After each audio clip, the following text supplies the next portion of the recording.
အစိုးရဝန်ကြီးချုပ်မစ္စတာရှရီနရန္ဒာမိုဒီမင်္ဂလာပါနမစတေအစိုးရရဲ့85နှစ်မြောက်မွေးနေ့အခါသမယမှာအစိုးရကျမ်းမာချမ်းသာပါစေအစိုးရရဲ့လုပ်ငန်းဆောင်တာတွေအထူးမြတ်အောင်မြင်ပါစေလို့ဆုမွန်ကောင်းတောင်းလိုက်ပါတယ်အစိုးရအနေနဲ့အိန္ဒိယနိုင်ငံအတွက်နိုင်ငံတာဝန်အစစ်စစ်စတဲ့တာဝန်ထောင်းဆောင်စဉ်ကစပြီးအိန္ဒိယပြည်သူတွေရဲ့လူမှုစီးပွားတိုးတက်အောင်အိန္ဒိယနိုင်ငံကြီးကိုကမ္ဘာထိပ်တန်းနိုင်ငံဖြစ်အောင်ပိုပြီးစီးလုံးညွှန်ညွတ်တဲ့အိန္ဒိယနိုင်ငံကြီးဖြစ်အောင်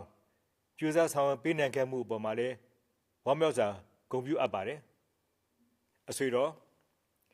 အိန္ဒိယနိုင်ငံနဲ့မြန်မာနိုင်ငံတို့ဟာအိန္ဒိယနိုင်ငံများဖြစ်တဲ့အပြင်ရှေးအစဉ်အဆက်နှစ်ထောင်ချီပြီးဆက်သွယ်ဆက်ဆံမှုတမိုင်းရှိခဲ့တဲ့နိုင်ငံများဖြစ်ကြပါတယ်အစိုးရချင်းချင်းဆက်ဆံရေးတမကအိန္ဒိယနိုင်ငံသားများနဲ့မြန်မာနိုင်ငံသားတွေရဲ့ပြည်သူအချင်းချင်းဆက်ဆံရေးဟာမိတ်ဆွေရင်းချနိုင်ငံများဖြစ်ကြပါတယ်အဆွေတော်ကျွန်တော်တို့နိုင်ငံရဲ့နိုင်ငံရေးအပြောင်းအလဲတွေတဘာဝဘေးအန္တရာယ်ကူညီကယ်ဆယ်လုပ်ငန်းတွေမှာအဆွေတော်နဲ့အိန္ဒိယနိုင်ငံသားများရဲ့စာနာနားလည်မှုမြန်မာနိုင်ငံပေါ်တမတမကြစွာထောက်ခံရည်တည်ပေးမှုတို့ဟာတန်ဖိုးမဖြတ်နိုင်တဲ့အိန္ဒိယညီကိုစိတ်ဓာတ်များဖြစ်တဲ့အတွက်ကြောင့်ကျွန်တော်အနေနဲ့ဝမ်းမြောက်ဂုဏ်ယူမိပါတယ်အဆွေတော်ရဲ့85နှစ်မြောက်မွေးနေ့မှသည်နေ့ရာကျော်တိုင်အောင်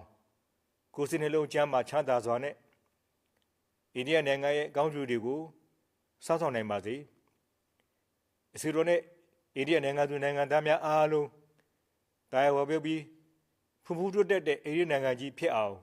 ပျော်ရွှင်စွာတည်ဆောက်နိုင်ကြပါစေအဆွေတော်ကောင်းကျိုးလုံရင်ဆန္ဒတွေပြည့်စုံပါစေကြောင်းအဆွေတော်မွေးနေ့မှာထပ်မံပြီးဆုတောင်းမေတ္တာပို့သအပ်ပါတယ်